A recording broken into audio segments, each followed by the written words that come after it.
Hi, thank you for having me. I am honored to be here and to be able to share my insight or observations with you, and am honored to be joined by my distinguished fellow panelists. Sid talked a lot about the U.S., future trajectory of U.S. DPRK relations, and in the hopes of maybe not overlapping too much with what Sid said, I'll briefly maybe touch on my own reflections about the prospects of DPRK U.S. Engagement. I think it is important to recall or understand that the strategic environment that the incoming Trump administration will inherit is vastly different from the one he experienced when he was in office. For the reasons that Sid said, he talked at length about the post-Hanoi summit, the repercussions of the summit's failure that have had on Kim Jong-un's thinking. I think one thing that I would like to add to what Sid said is how that the failure of the Hanoi summit has prompted North Korea to really think hard about its policy on the United States. I think the one main takeaway for Kim Jong-un from the Hanoi summit is that the DPRK and the US are in for a long-term confrontation, which meant for Kim Jong-un that he had to prepare for longer-term threats, in his words, from the United States. So I think that, again, also, in addition to that, I think the collapse of the Hanoi summit also prompted Kim and his associates to think also about the value of the United States. And I think with the great power competition, we talk a lot about US-Sino strategic competition. The great power competition has,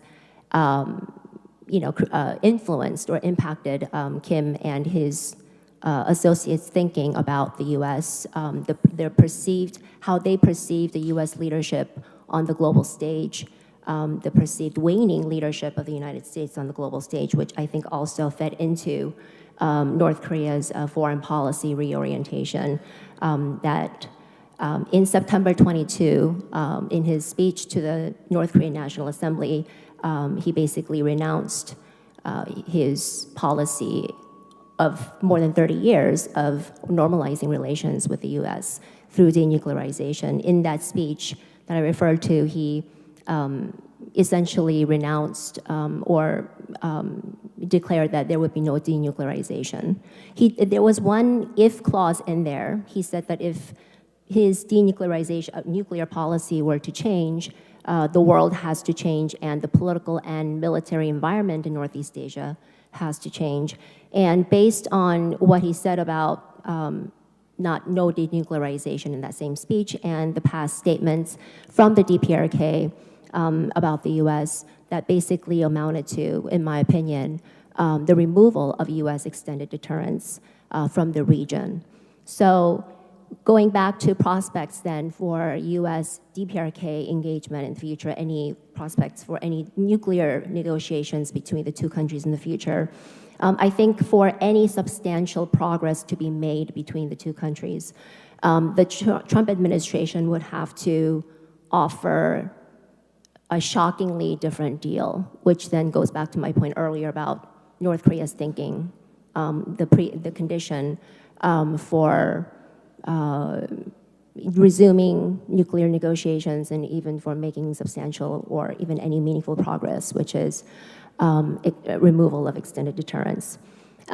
So I think in my mind that would probably, again, based on past North Korean statements also, is tantamount to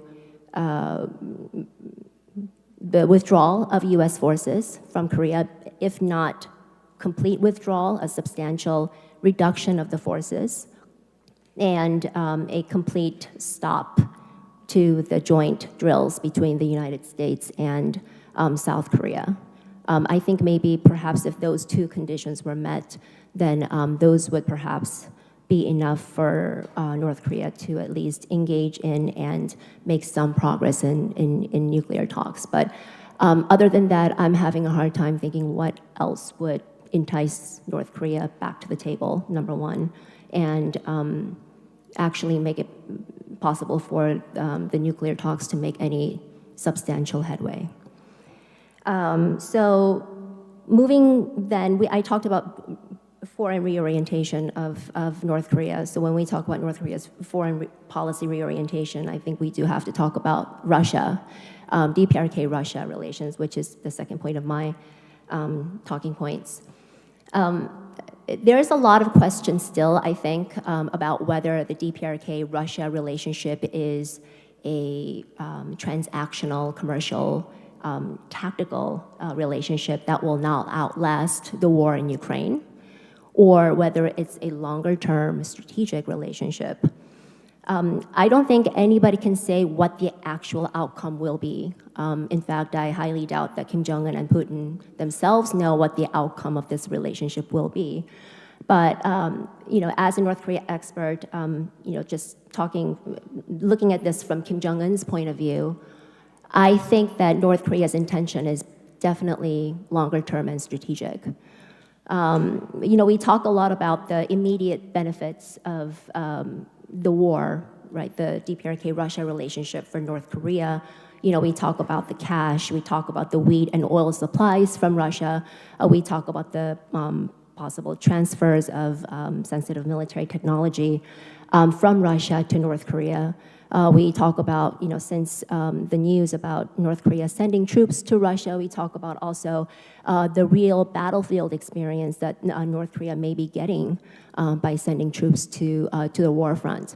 But more from a medium to longer term point of view, I think Kim Jong-un is looking for other benefits as well that I think would be worth for us to think about. I think for Kim Jong-un, it's not just a war between Russia and Ukraine. This has more meaning to him than that. It's more about joining forces with Russia, fighting side by side with a major power to build a new global order. And these are the words that he himself has used and that North Korea's foreign ministry has used time and again, at least going back to October 2023. Building a new global order based on independence, justice against imperialism. And North Korea has in effect become a major global player. There's not a day that goes by where we read about the war in Ukraine where North Korea is not mentioned in one way or the other. So, maybe not in a good way, but North Korea has become a bigger actor on the global stage. I think that for Kim creates bigger diplomatic space, speaking of which, the other thing that Kim Jong-un may be looking for also through its improved and deepening relationship with Russia is to gain access to international multilateral forums such as BRICS. For the first time in September 2024, we saw North Korea sending its foreign minister to a BRICS event. I believe it was the BRICS Women's Forum, where the foreign minister Choi Sun-hee talked about various issues, including the regional situation in Northeast Asia. And I think that is something also that North Korea may be looking forward to, is to gain access through Russia, to gain access to multilateral institutions. And again, gaining greater flexibility in its, for its diplomatic efforts on the global stage and regionally as well. The economic impact, the longer-term economic impact also of the deepening relationship between the DPRK and Russia. I don't believe that Kim Jong-un has sent troops to Russia just for cash and whatever military technology he is seeking to get from Russia. The cash that he may be earning from the troop dispatch, I think, is very small compared to how much he's gaining or how much he's earning through cyber theft, which is in the millions and perhaps even in the billions. Of course, he would appreciate the extra cash, but I think that's not the main reason. The longer-term impact, probably economically, is Sid mentioned this earlier in his presentation, but the revitalization of North Korea's munitions industry, the defense and munitions industries, and through that, revitalizing, perhaps Kim Jong-un hoping to revitalize the civilian economy as well, because there has to be that trickle-down effect. I think, so those are some of the benefits that I think that Kim Jong-un is looking forward to reaping by improving relationship with Russia. China, I would like to conclude by adding one thing about China. We rarely talk about China these days when we talk about North Korea, which is kind of strange because we always talk about China when we talk about North Korea, but these days it's all about DPRK Russia. I think one of the reasons why North Korea is doing this, aligning with Russia, if you look at the treaty that they signed in June, it's very comprehensive. There are a lot of economic trade elements. I think Kim Jong-un's major concern is the over-reliance on China economically and financially. And I think, again, by improving relations with Russia and hopefully through Russia, I think North Korea is trying to diversify its economic and trade relations with other countries that are friends with Russia. For example, we've seen a relatively higher level of Belarusian delegations visiting North Korea just this year, two delegations alone, and where they talked about agricultural cooperation. Belarus has wheat, they have fertilizer, both things that North Korea needs very desperately, and for which North Korea has relied China on for in the past. So I think these are the opportunities that, again, may be driving Kim Jong-un to improve and deepen its relationship, deepen and expand its relations with Russia.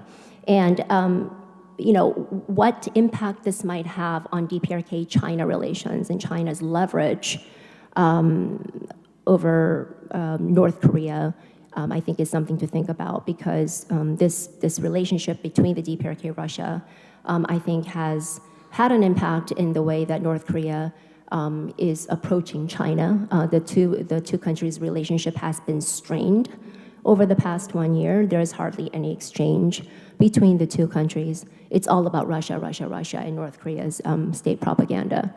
And the question to ask, I think, worth asking is, as we continue to look at North Korea and North Korea-Russia relations, is North Korea's approach to China now more of a tactical, temporary change, or is this more of a strategic change? So maybe shifting away from China and toward Russia. I don't think that North Korea will give up on China, given the importance for North Korea that China has for North Korea economically, but I think it is worth thinking about the possibility.